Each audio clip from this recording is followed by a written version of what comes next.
So, in general, in ancient Chinese thinking, the idea is that the world is constantly in transformation, and that's another reason to be suspicious of the animate-inanimate distinction, because everything is always changing into something else. And I said everything is changing. And we've got stasis, I don't know why. Okay. Oh, there we go, there we go. Thank you. Just needed to utter that syllable, and there we go. So, for example, what is often wrongly referred to as the Chinese theory of the 5 elements. It's not the 5 elements, it's not like the Greek 4 elements, it's the 5 processes of transformation. And as you see there, metal, water, wood, fire, and earth.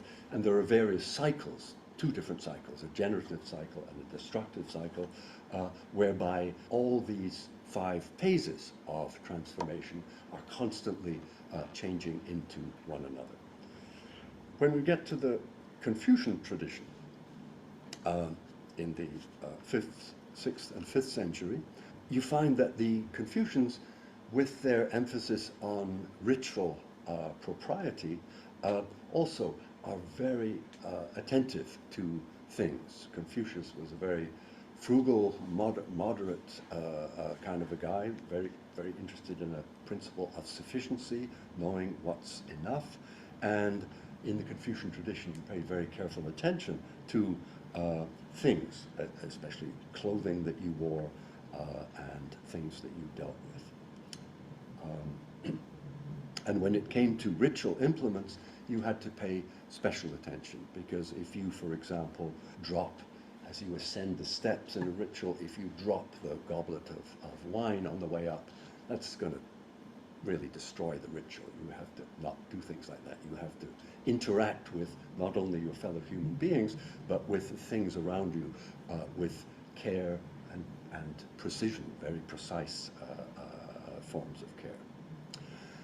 When you get to the Taoist tradition, the Confucians had an idea of one of the ways that you develop that care and attentiveness towards what's going on around you is by constantly putting yourself in the other person's position. It's called shu, reciprocity. And this makes for harmony in human relations if you're able to not simply dig into your own view of things, but see it from the other person's point of view. And the Taoists came along and said, well, don't stop with people. You want to have a reciprocity with animals, with trees, and with everything that you deal with in the world. Try to see things from the things, the other things. And underlying this idea is that the whole world is a field of qi energies, that it's all one energy, all one kind of thing. And you see this especially in Zhuangzi, there are 3 classical Taoist philosophers, Liezi, Lao Tzu, the Tao Te Ching, and Zhuangzi. And Zhuangzi is several times says, no, what we have to understand is it's all one qi energy, the whole world. And it has yin and yang as its polarities, as it transforms, and that's what gives you varying sorts of things. So when people say, when I start talking about qi energy, people say, okay, but is that a physical energy or is it a psychical energy? Is it spirit or matter? And the answer is none of the above. That our distinction, soul versus body, spirit versus matter, psychical versus physical, qi energy comes in beneath them before you make those kinds of distinctions or dualisms. Interestingly enough, we have something similar in our tradition, which should make us think that it's not just something weirdly exotic that the Chinese thought up. You find it at the very beginning of the Western tradition. Thales is regarded as the father of Western philosophy, and he said all things are ensouled. Topan, the whole world is ensouled. It has soul in it. It's all alive. And the friend of Thales' favorite student, Anaximenes, agreed. And he said, in particular, they're all one thing, they're all air. And there are remarkable parallels between his notion, a little before the Chinese, of air and the notion of qi. Because Anaximenes says, okay, it works on a continuum, at one end rarefied, where the air is fire, and it gets progressively more condensed and cooler, and eventually you get down to, at the right end of that spectrum, at the most condensed and the coolest, it's rock. And that's exactly what's happening with qi energies, that they say at the rarefied end of the spectrum, it's the human breath, something that's there but we don't see it. You might think you see it on a winter's day, but what you're seeing if you exhale is water droplets. You're not seeing the breath itself. But it's very definitely there, and if it's not there, then after a while you're dead. So it's something that's vitally present, and at its most condensed and slow-moving, the Chinese say, just like Anaximenes, you have something like rock, and I'll talk more about rock shortly. Anaximenes also says that air is psyche, is psyche. It's what moves us, if it's all that one thing, what moves us, what animates human bodies, the soul, is also the same thing as air. And this idea didn't disappear. It was transformed in the Western tradition in Plato's cosmology, as you see in the Timaeus, where he says that the whole world is, he says, a truly living thing endowed with soul and intelligence. And so this is not some primitive fumbling around trying to start philosophy. Plato is already a very sophisticated philosopher, and he said the whole world is ensouled again. And later on in the Neoplatonic tradition, you get a lot of people talking a lot about anima mundi, the world soul, the soul of the whole world. But we kind of lost touch with those ideas because in the Christian tradition, you had a prime animator of things external to the world, God. He is external to his creation. He created the creation as something separate from him and something totally dependent on him.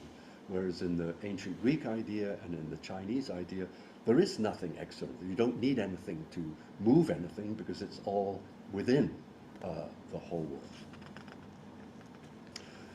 I'm going to pause there for a moment, as I said I would, and see if we're all on the same page, which is page 4. Okay, well, I'll get more provocative then. So, if we go back to the Taoist tradition again, and the idea of the transformation of all things as this one qi energy, well, that, of course, means that the human body is a particular configuration, a very complex configuration of qi energies within the larger field of energies that is the whole world. And this idea gave, and traditional Chinese medicine, for example, is all about qi energies. And, you know, in the old days, when the Western medical profession first heard about traditional Chinese medicine, they said, this doesn't make any sense. This energy is, these meridians, for example, that through which the qi energies flow, we don't see them. You know, we perform autopsies, we cut up cadavers, and we don't see anything. Well, the Chinese would say, well, what about, well, the Chinese of today would say, what about the Earth's magnetic field? We don't see that, but it's there, and we have instruments that can map it, and we can see how it works. But you say, well, where is it in the Earth? Well, you can't see it. And so the qi energies that animate the body, they figured out, I mean, to this day, acupuncture works.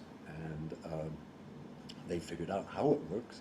And it's real. I had acupuncture done in Singapore once, and it was the most amazing experience of my life to see myself pierced with many needles, and then nowadays they put electric currents through, and that gets really wild. I should say also that the earth, what feng shui, I'll talk about feng shui shortly, that's another science where they say, okay, and corresponding to the meridians in the human body, there are these channels through which the energy, qi energies flow through the earth.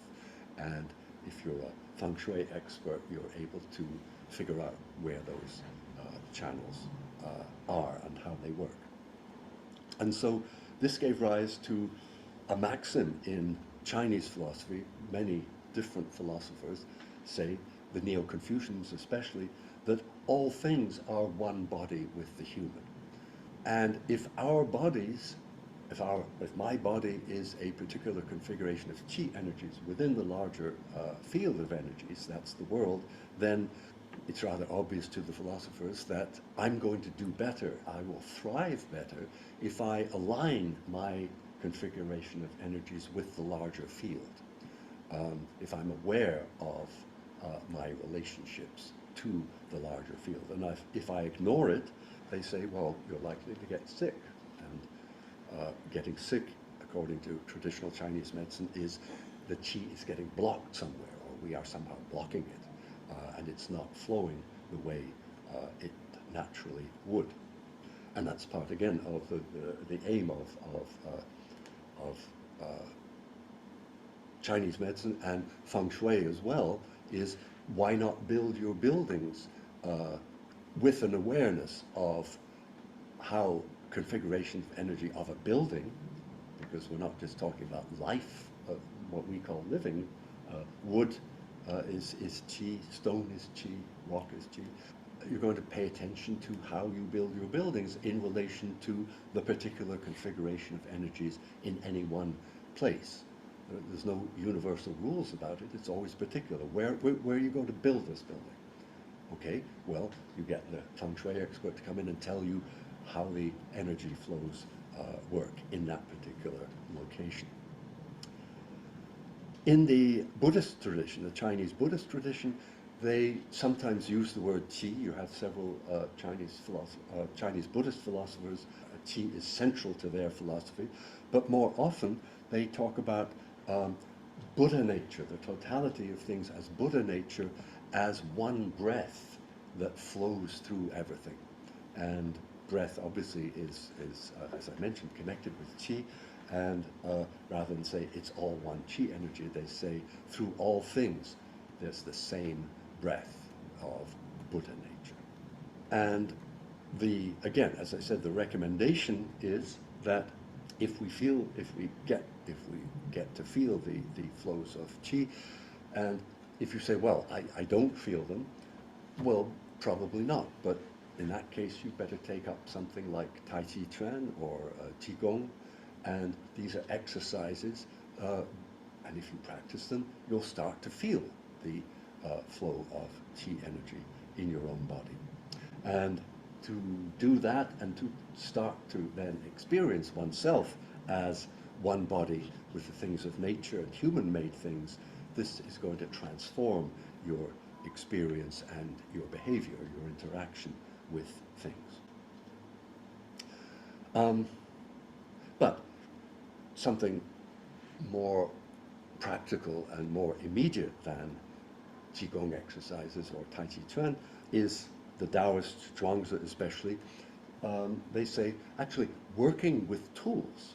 Tools are things, and there are a lot of stories in the Zhuangzi about people working with things. One of the most famous being Butcher Ding, who, when he talks about, he dismembers ox carcasses for a living, and everyone is just amazed by how good at it he is. And we're asking, how do you do that? And he says, well, it takes years of practice, but I attune my energies to the energies of the carcass, because even a dead ox is a configuration of qi. It's a rather different kind because it doesn't move, but it's a configuration of qi. And he says the trick is to find the natural gaps in the configuration and get my cleaver in there. And he says, that way I don't have to hack or exert any pressure. And after 19 years, I've been using the same cleaver, sorry, that one, and he said it's as sharp as it was the day it came off the whetstone. So if you are a good user of tools, and he's a knife or a cleaver is a very good thing to befriend, because if it's going to work, you want to keep it very sharp, and a very sharp knife is a good thing to have, but it's also something you have to be very careful about, or you lose a finger or more. So, yeah, there are many stories in the Zhuangzi about their wheelwrights and carvers of bell stands and so on and so forth, and all that, whenever they're talking about their skill, they're talking about working at a level beneath the level of sense perception. They're saying, I'm not seeing it anymore through my eyes, I'm experiencing it, I'm aligning myself with it. It's an energetic alignment that gives me that success. And I think maybe in practices that we're more familiar with, like sports or playing musical instruments, you find something similar, because if you're an expert pianist playing a very difficult piece, you're not really, it's not a matter of sense perception. You know the music, you don't need to look at the score mostly, and you're not thinking about what you're doing. If you start doing that, then you fluff the notes, but rather you are letting the music flow through you. Let's get back to Dōgen through a practice. This is a garden in Suzhou, a Chinese garden, through the art of garden making, because in China, which is the basis of Japanese garden making, the rocks are both the structural components that they form the structure of the garden, and its main focal points. And rocks are regarded as special. One commentator, there's lots of rock manuals. There's lots of the Chinese are really interested in rocks, and they have manuals about how rocks work and how their qi operates. And they very often call them special kernels of qi, or Earth's essential energies. The Earth is especially concentrated, and especially in the phenomenon of rock. And I cut out these this morning because if you look at, there are many kinds, you've probably seen them, many kinds of rocks in China that look rather weird to us. They kind of look alive and as if they're exploding, or as if they're clouds or whatever. And it took me years to get the point of them, because why do they like these weird shaped rocks? And then that was because I was seeing them as lumps of inanimate matter, and your preconceptions condition, as the phenomenologists are always telling us, condition your perceptions. So if you switch your preconception about rocks, that they're lumps of matter, to no, they're explosions of energy, or very slow explosions of energy, then you start to appreciate the rocks. So you don't see any of them here, but the very weird-looking rocks in the Chinese garden. But and the gardens are in China are made. You don't try to create a garden without knowing your feng shui. By the way, I should say, feng shui, sometimes people roll their eyes when they hear that term, because they're thinking of the Beverly Hills, the Los Angeles version, where you pay feng shui practitioners large sums of money to align your $80,000 couch with your $70,000 armchair. That's rubbish. That's the perverted form of feng shui. And I have to say that if you look at the history of feng shui, there was always a sort of charlatan branch of it. There was always a kind of suspect branch of it. The real solid, full-on feng shui is simply sensible environmental science based on qi. It says you live, you build with an awareness of the energetic configuration of the place you're in. And so what that means is that, especially when you're working with rocks like these, that the garden isn't just somewhere it is somewhere to enjoy aesthetically, and you play music and compose poetry and drink wine, look at the full moon and so on, and socialize with friends. But if the garden has been made properly, because of all those rocks, your body being amongst those rocks, it has a vitalizing effect on you. So it's a place of regeneration of your vitality, if you let it, if you're open to it. Moving now to Japan and getting close to Dōgen, who's 13th century, this is 11th century. The earliest, I think it's the earliest surviving garden making manual. A nobleman in the Heian period in Japan, Sakuteki is just notes on making gardens. And there's a wonderful section called, I don't know why it's called Secret Teachings on Setting Rocks, because that's a chapter in his notes. But in there, he gives some instructions about setting up a garden. And it's interesting that they start with when you set rocks. And what that means is when you make a garden, but making a garden is the essence of it is to be setting up the rocks. That's the main feature. So he says, what you do is you collect the rocks that you are going to have in the garden, and then he says, choose I'm quoting here, choose an especially splendid rock and set it as the principal rock. And this would be one example of a principal rock.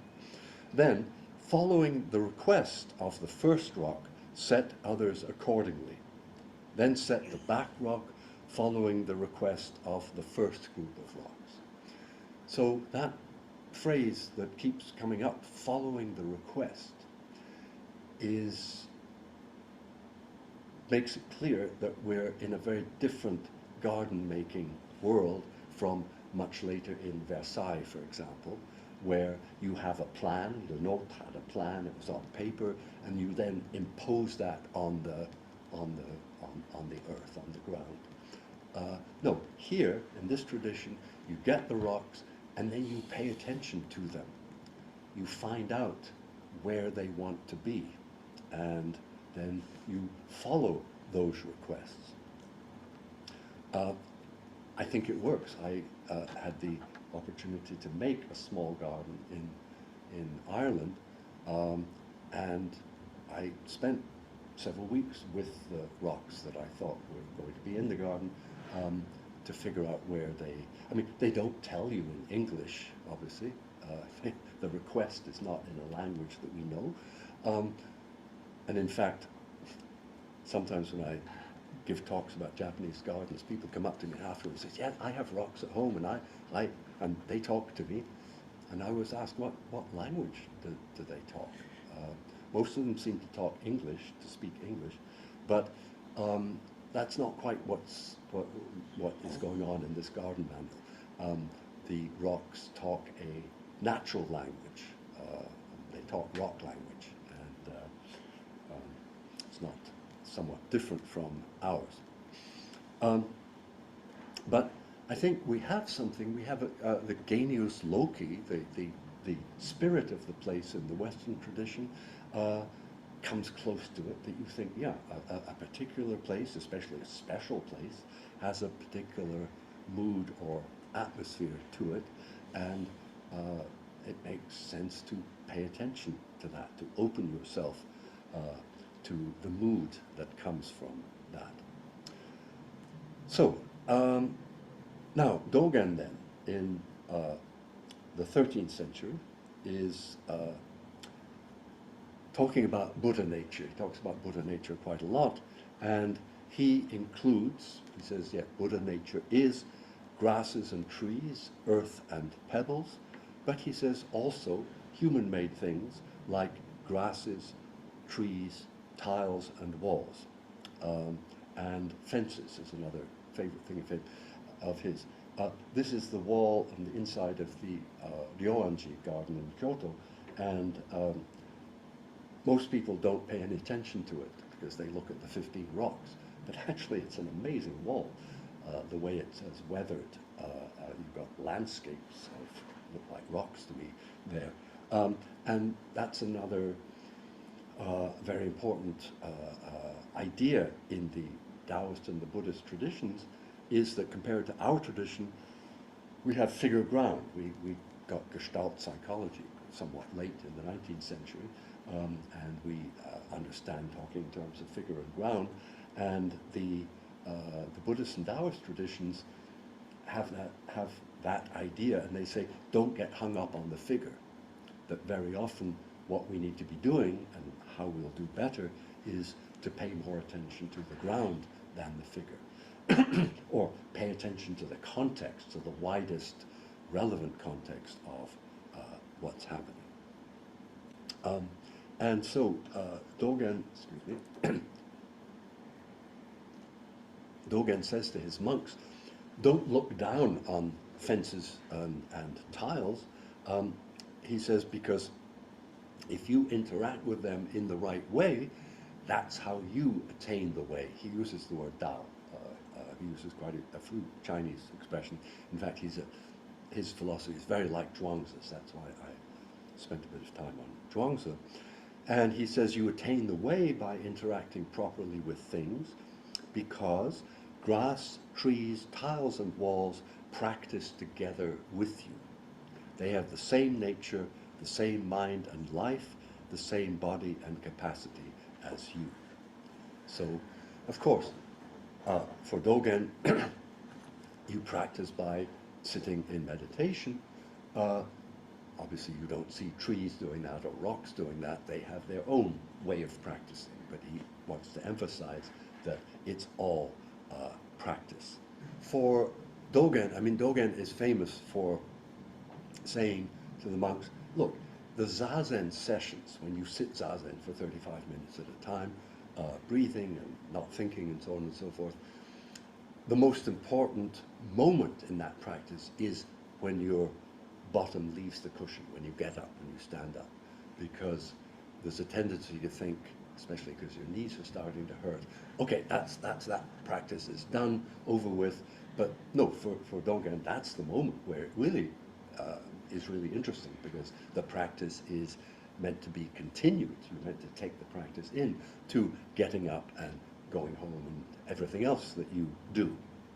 And so Dōgen is constantly, he writes a lot about food preparation, he writes a lot about the kitchen. He says the head cook of the monastery is the most important person in the monastery. And his writings about the kitchen are especially interesting. And I'll tell you something about that and then stop again.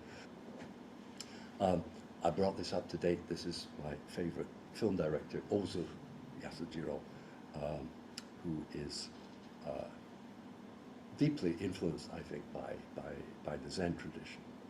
So Dōgen encourages the monks who work in the kitchens of the temple to use the polite forms of the Japanese language when they're talking about things, the implements, what's in the kitchen. Japanese has many levels of formality and politeness, and you would normally think you talk to children with lower politeness levels and dogs even lower, and then you think, well, knives and bowls and so on would be even lower. Dōgen says, no, you've got to address them and talk about them with the highest level of formal speech in order to show your respect for them. So he says, use honorific forms of verbs for describing how to handle rice, vegetables, salt, and soy sauce. Do not use plain language for this. And he recommends in keeping with that idea, he recommends treating the kitchen utensils, the pots and pans and knives and forks, as well as the ingredients, with very careful attention. And he says the most important thing is knowing where in the kitchen they belong, knowing their home ground.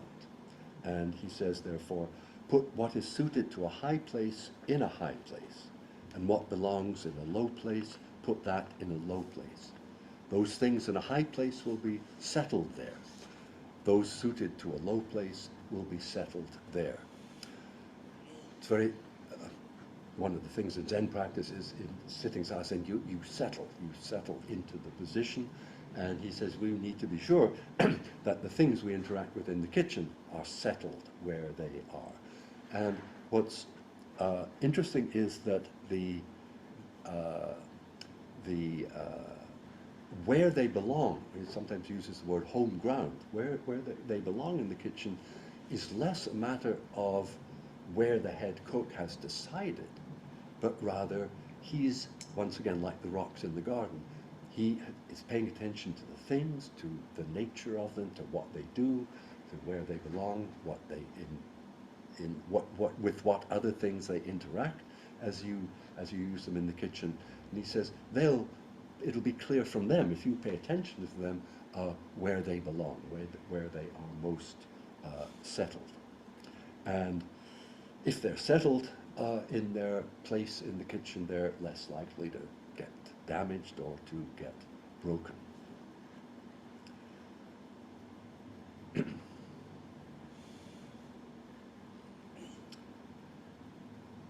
Okay, when it comes to doing the cooking, Dōgen calls the creative handling of utensils and ingredients, he has this wonderful phrase, turning things while being turned by them. And I think most of the time, the way we use things, we think of, yeah, we turn them. We're the active parties, and we use the things. They're the passive recipients of our energies. But Dōgen's formula is turning things while being turned by them, that especially I think when you're using a knife, you need to be responsive to how the knife is doing with whatever it is you're cutting. And so you're allowing your activities to be turned by the things themselves. So we need a sense for both how things are turning out so that we can align ourselves aright, and how our turning is affecting what is going on. And the word that Dōgen is using for things is often, as we use it, a broader sense of also events and processes, not just literal knives and forks, but also processes. And so, optimally, throughout all the cooking, there's an unforced interplay among hands and eyes and utensils and ingredients. Okay, and then there's the cleaning up afterwards. And Dōgen's attitude towards cleaning up is wonderful because, in a sense, I think many of us, certainly I used to, you think, okay, I've prepared the meal, we've eaten it, now there's the chore of cleaning up. We talk about household chores. And Dōgen says, no, you're missing it again, because if the cleaning up is just something I have to do, if I look at it instrumentally, no, I've got to clean up before I can then go and get back to the computer and do whatever I think is more worthwhile than cleaning up. And Dōgen would say, no, if that's how you want to look at it, fine. But if we have this idea of means and ends, and this instrumental activity, we tend to get pulled away from what's actually happening. And if you think about the words we use and the prepositions, I need to keep the kitchen tidy in order to cook and eat efficiently, and for the sake of making time for the really important stuff, whatever that may be. Those prepositions actually, if we pay attention to them, show that what's happening is that our attention is being drawn away from what we're actually doing, because it's a chore, to what the point of cleaning the kitchen is. That something whatever I'm doing now is putting me on to something else in the future and drawing attention away from the things I'm actually handling. And so this perspective of utility, seeing things as means to our own ends, Dōgen acknowledges, as the Taoists do too, of course we need that kind of thinking at first to get stuff done. But it's not the only way of relating to things, and in fact it's the most coarse, it's the most unrefined, it's the most uninteresting way of dealing with things. And he would say, yeah, if you want to make much of your life a chore, then go ahead and see things that way.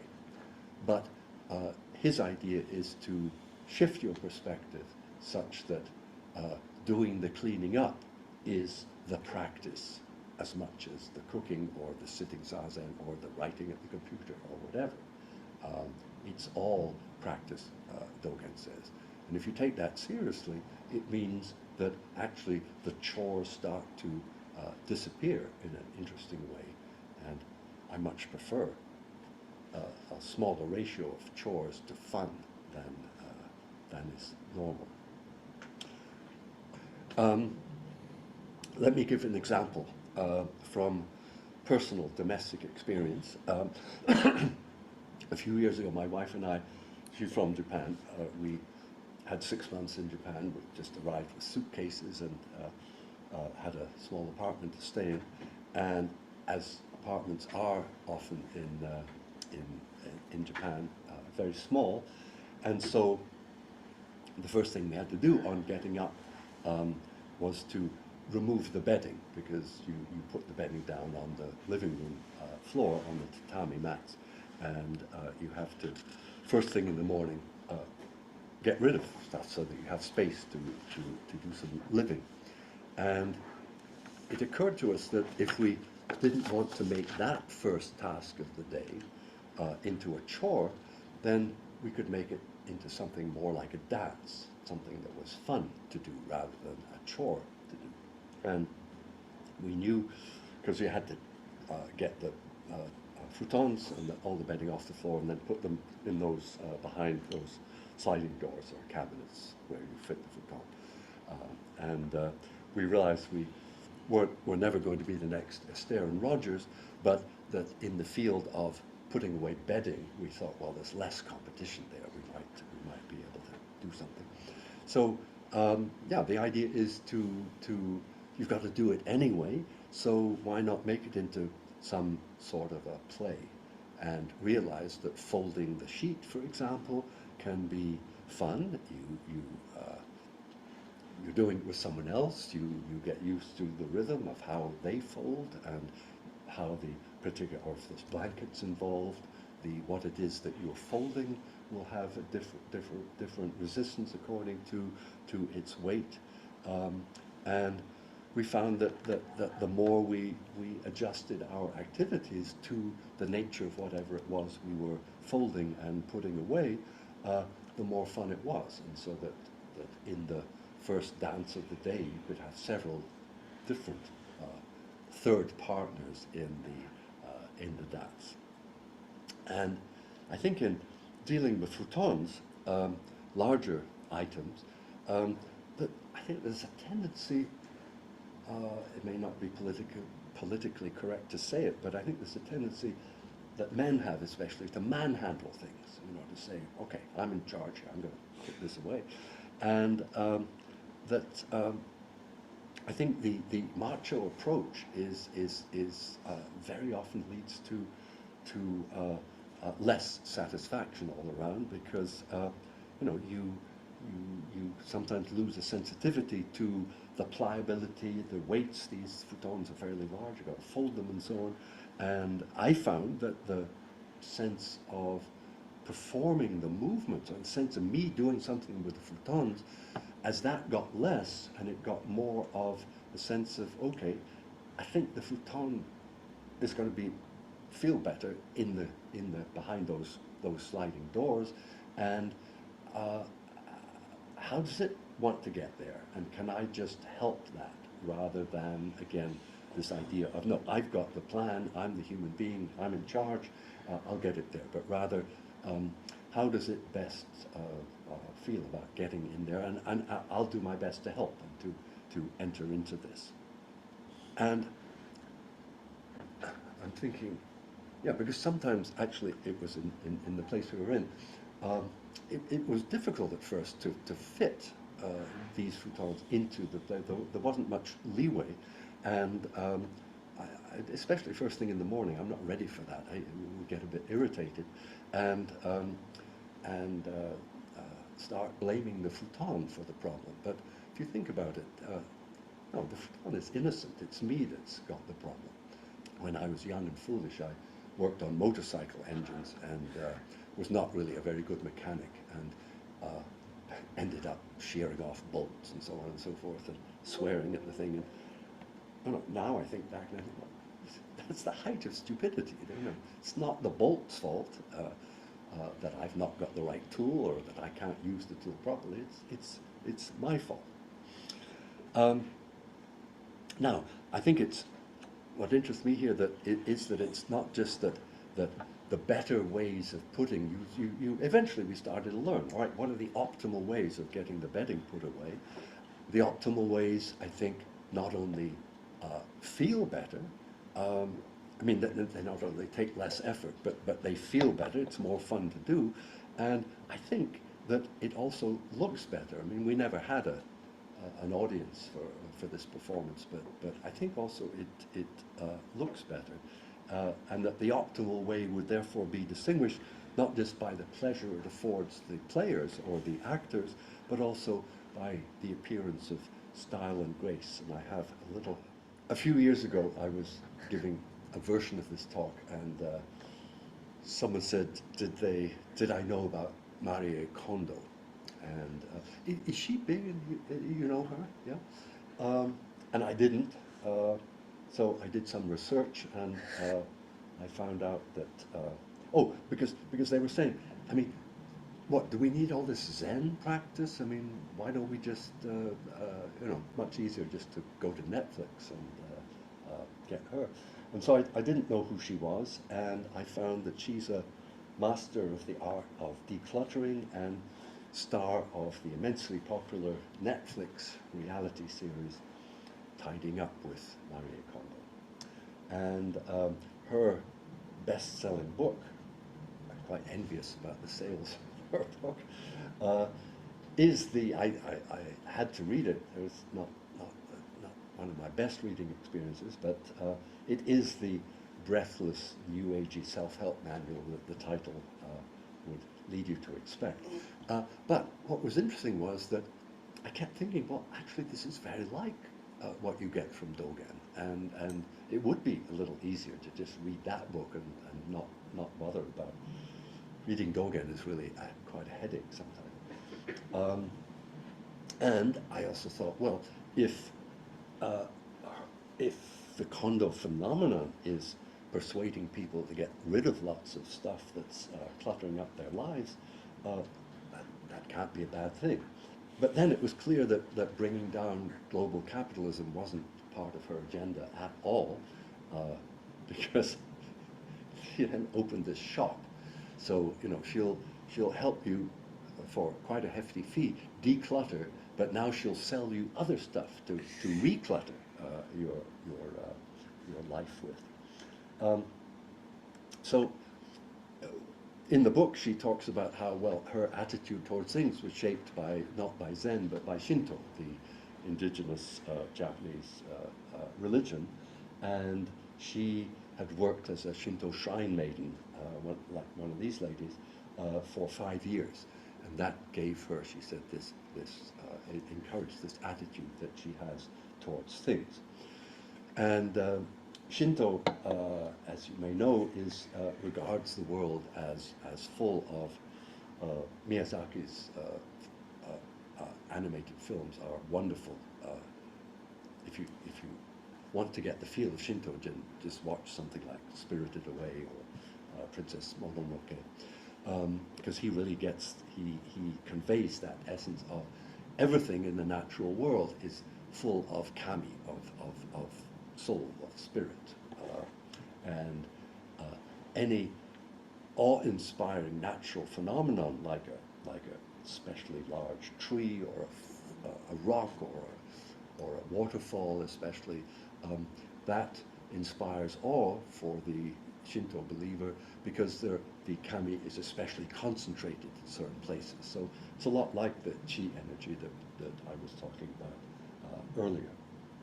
And I think that it's because that notion of kami everywhere in varying concentrations and chi as one energy that a lot of her attitude is consonant with what Dōgen is representing. So I'll just read you one of my favorite passages from her book. It's about clothes. She says, clothes, like people, can relax more freely when in the company of others who are very similar in type, and therefore organizing them by category helps them feel more comfortable and secure. Treat your socks, she says, and stockings with respect. The time they spend in your drawer is their only chance to rest. And I actually find her t-shirt folding method is actually very good, very helpful. But if we go beyond organizing by category, because again, that's a sort of imposition of, we know what socks are, we know what t-shirts are, and she's saying, well, it just happens that socks like to hang out together, and so do t-shirts. But yeah, because that's going to lead to some sort of empathy for the clothes. And come on to clothing in the Buddhist tradition shortly, but and this is where we might also bring in Nietzsche, because Nietzsche talks about becoming good neighbors again to the closest things, to the nächsten Dinge, the things that are closest to us. He says we've been, especially philosophers, have taught us to overlook them, to despise them. And he says, actually, that's the really important stuff. Forget about the absolute and God and substance and all that garbage. What do you deal with every day? Socks, t-shirts, shirts, jeans, and hats, and so on.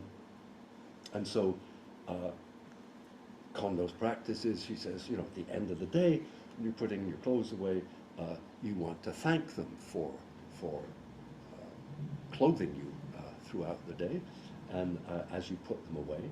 And I think she goes a little too far in saying that you don't want them in their drawer to get lonely, so you have to you should be handling them also on a daily basis. I don't think my socks need that, but still, it wouldn't. There's nothing like it. To literally get in touch with your clothes, I think is not a bad idea. Funnily enough, just this weird thing about books. Socks, she's fine with books. I tell you what, in books she has what she calls the bulk reduction method, because all of us have too many books, especially if we're associated with a university. But the Kondo bulk reduction method is pretty brutal. She says just tear out the pages that you don't like, that you don't need, and keep the rest. So, well, I hope you recycle the rest. But yeah, if we leave the books aside, I think that let's ask what's the difference between, why shouldn't we just take the easier route of reading and following her practice? I think the main issue has to do with the I, with the ego, with control, because Dōgen, as I said, he talks about turning things while being turned by them. And if you don't notice how you're being turned by the things you're dealing with, then things may not work out so well. Kondo really likes to stay in charge, because I think the Zen idea is really that I, as an ego, as an I need to get out of the way, because otherwise, and make room for the things that I deal with. But with Kondo and the clients that pay her large fees, you are the decider. She says, sorry, you have to designate a spot for every last thing you own. That she's a bit of a control freak compared to Dōgen. And so you have the categories, you impose them upon your belongings.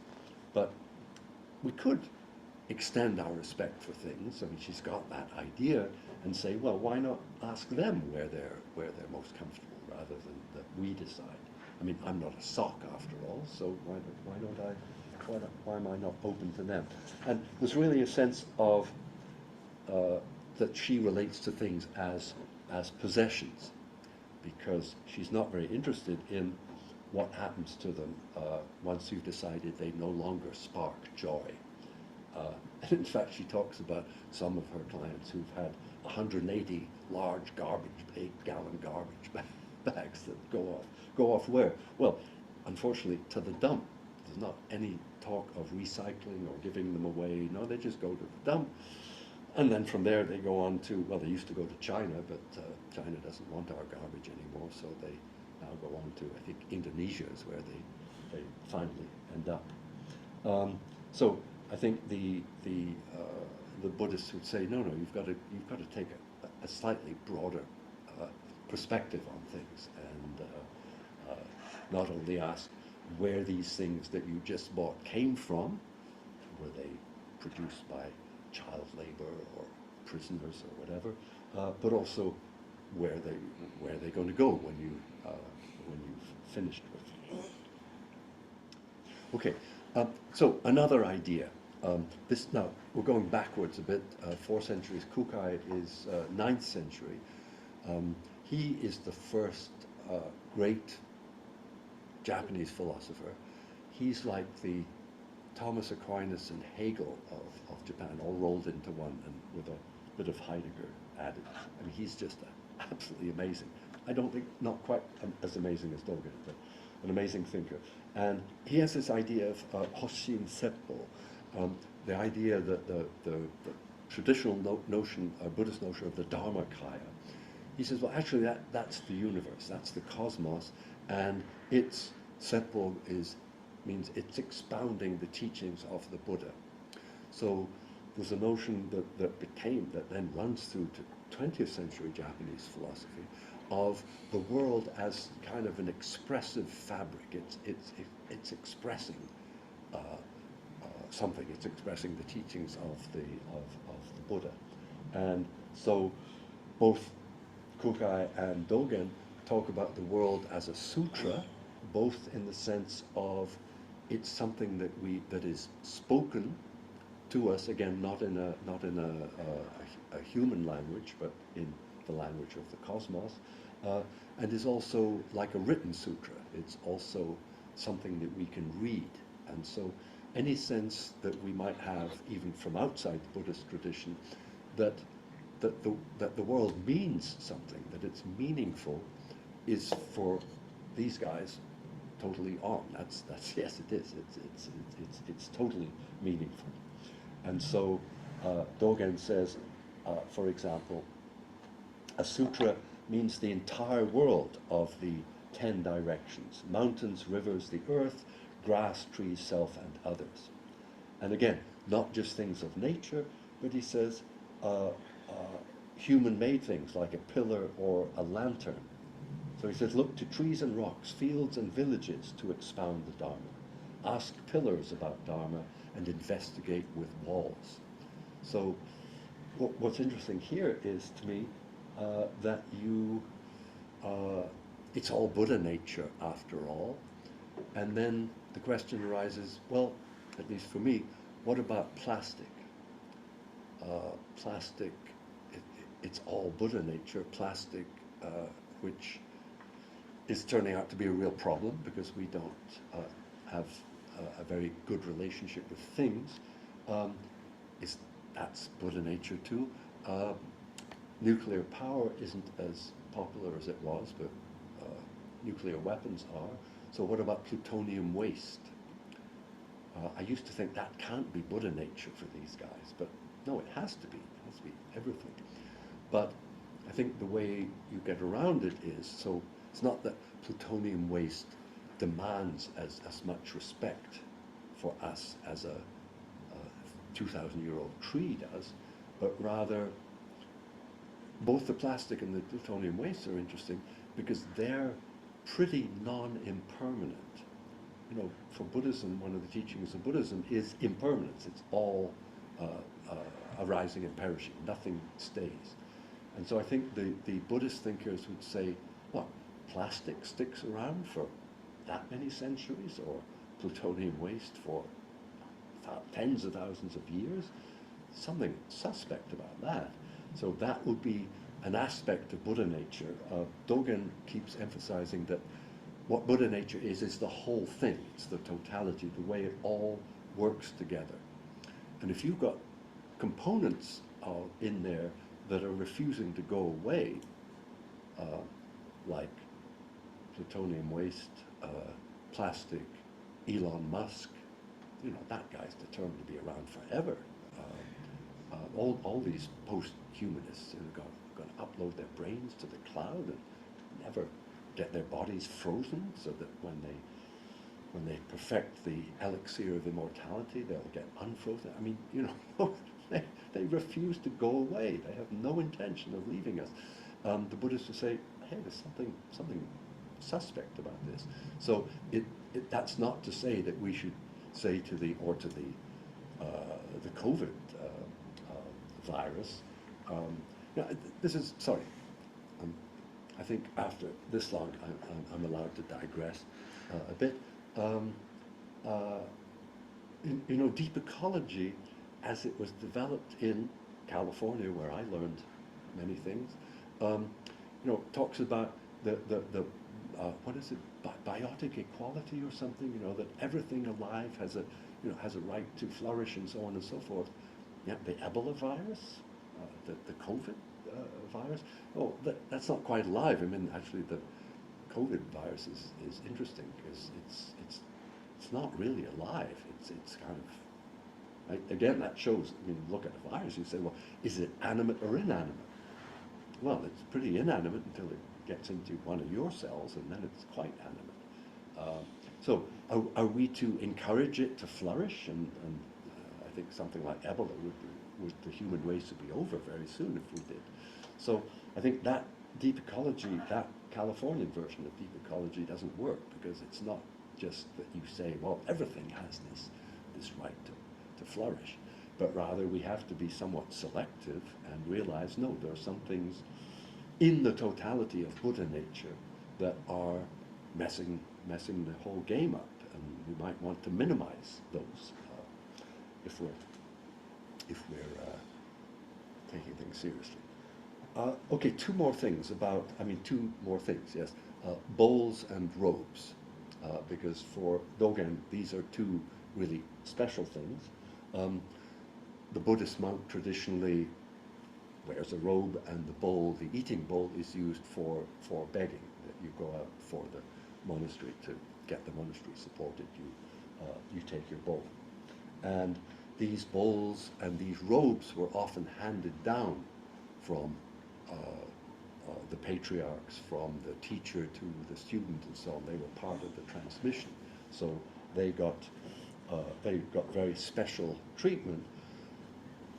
Not, I mean, for good reason, because we all have to eat so far, and so the bowl is a very important utensil, and we all need to clothe ourselves, so the robe is equally important. And Dōgen devotes quite a few pages, many pages, to the bowl and how important it is. He calls it that eating bowls, we need to experience them as belonging to the Buddha ancestors, or as actually the body and mind of Buddha ancestors. That's pretty radical again, that it's not just a bowl, it's actually the body and mind of the Buddha ancestors. And I think what that brings up is our relation to things. If you think of the things that you live with, well, some of them, unfortunately some of my favorite clothes, don't last as long as I do. They just start to feel comfortable, you know, when they then start to fall apart. And you think, well, that's sad. But my garlic press, I'm pretty sure I've had it for 50 years already, and I'm pretty sure it's not going to break and it's going to outlast me. And so some of the things that we have are less impermanent than we are. And I think that's something that that's important in our relationship to the things that we have, that we think about the relative permanence or impermanence of the things relative to us. Go on to, we don't have time to do this whole thing. If any of you know Heidegger, he has a wonderful essay called The Thing, where he talks about jugs and bridges and so on and so forth, and he says these things are really, they kind of generate their own world, and that's something that Dōgen is saying to us too, that they, you know, especially the ones that are handed down from generation to generation, they were here before we came on the scene, and if we're careful with them, they'll be here after we've gone, and so they deserve a certain amount of respect. Yes, please. Sorry, just on the bowls, is it not also, is there a connection there with the symbolism of the bowl in terms of Buddhist monasticism, and I'm thinking about the fact that the Buddha's begging bowl was always considered a relic and was enshrined in the supernatural realm of the serpent deities, and it was the same bowl that all the previous Buddhas had used. You know, is there a sense that there's tapping into relic symbolism as well? Yeah, I think so, although the way Dōgen puts it, although his language is pretty wild and poetic, that I think it is resonating with those, but also just you think within a lineage of Buddhism, yes, there is this bowl that has passed from the teacher to the student and so on, and that it connects us. That's why he says, after he came back from China, he says, we're not doing stuff right in Japan because they're preparing the food and then they're serving it without the prostrations to the Buddha ancestors, without the acknowledgement that what we're doing here is something that they've been doing for generations back. And that's I think, something that I had a feeling about, strangely, when I was quite young and before I really understood Buddhism, was just putting away clothes for the autumn. You know, you kind of change what kind of clothes are in your drawer. And just a feeling of, oh gosh, people have been doing this for a long time. I mean, anyone who lives in a place, in a temperate zone where there are seasons, that there's something about feeling one's activities as not just this is happening to me now, or I'm doing this not here now, but there's a continuity somehow. And of course, I mean, that's obviously, I think, what a lot of religious and ritual symbolism is about, you know, is to bring us to that. But I think Dogen's interesting in that he wants to, well, not so much when he talks about bowls and robes, but when he talks about the other things, he wants to say, yeah, it could be really prosaic stuff that we might want to pay more attention to. And yeah, he says the Buddhist robe is traditionally an assemblage. It's something put together, and because they want it to be something pure, again, this is the Japanese going to extremes. They say the best cloth to collect for this is excrement cleaning cloth, because you're really going to have to clean that really well to get it pure. And so somehow the idea is that it's purer because it was really soiled, it was really dirty. But then you incorporate that into the robe. This is a wonderful antithesis to current fast fashion. So this is very slow fashion, if it's fashion at all. But yeah, he essentially says that very much the same things as he said about bowls. And I want to get to this before we finish. That it's coming back around again and anticipating objections that I thought I might have heard earlier that didn't come. I'll make them myself. That people hear this stuff. It's certain with Marie Kondo, I think an unfair criticism of her is, they say this is really primitive animism is what this is. And what is animism? Well, I think we only get it because we've had, not Descartes, I think he's not, when you read Descartes carefully, he's not actually the culprit, but the Cartesians are, because, and it's interesting that they never had a Descartes in China, certain understandings that we have about the soul that come from the Orphic Pythagorean tradition in Greece, and then we have the scientific enlightenment and so on, where we decide that, as I said, we've got this split, this dichotomy between all the stuff on the left-hand side that is really meant to be above the line, that realm that we favor, that we think that's what's really real, and body and matter that's relatively not so real. Well, let's think about animism. It's really a recent invention, 19th century. This man, Edward Burnett Tylor, who wrote this magnificent book, Primitive Culture, published in 1871. He was the one, the word had been around, but he was the one who really gave it its current meaning. He said, it's soul projected onto the environment. So he's looked at these primitive cultures and gosh, they think there are spirits in the trees. Isn't that quaint? Because of course what they're doing is they're projecting human traits, human psychology onto the external world. Well, actually, maybe it's that the world is always already ensouled, as I was saying at the beginning. That's how our philosophical tradition started out. It's how the Chinese tradition developed over 2,500 years. And that you can only really you only need a word like animism if you've undergone a Cartesian dichotomy.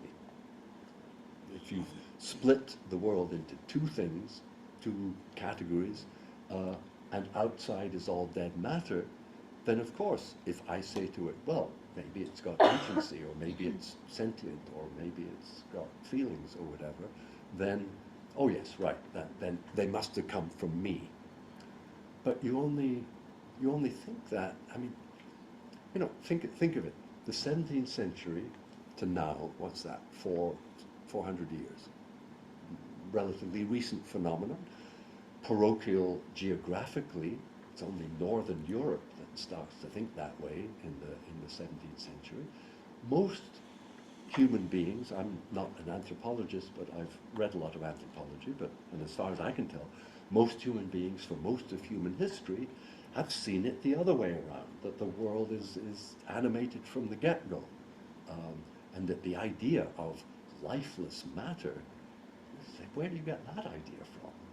Look, leaves are moving, you know, rivers are flowing, it's all animate.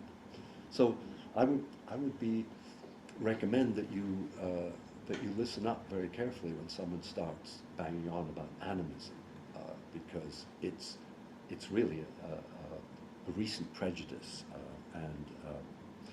and so when we move, you know, we're very our environmental thinking.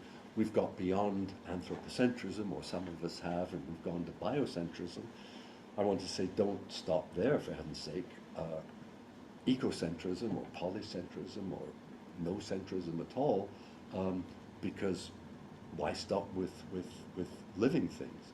And you know, the sense that you may have seen this, at least they had it in the old days. I'm impressed by my laptop here, because it has apparently no moving parts. It's you know, it's silicon based, and it picks up on my moods, definitely. And that, I mean, I can see it more easily with things that I deal with that have moving parts. But and this is silicon based. It's not carbon based like me. But it certainly knows when I have a deadline. Yeah, there you go. We're not going to be able to get out of this, by the way. We have the whirling. Oh no, we can. Yeah, gosh.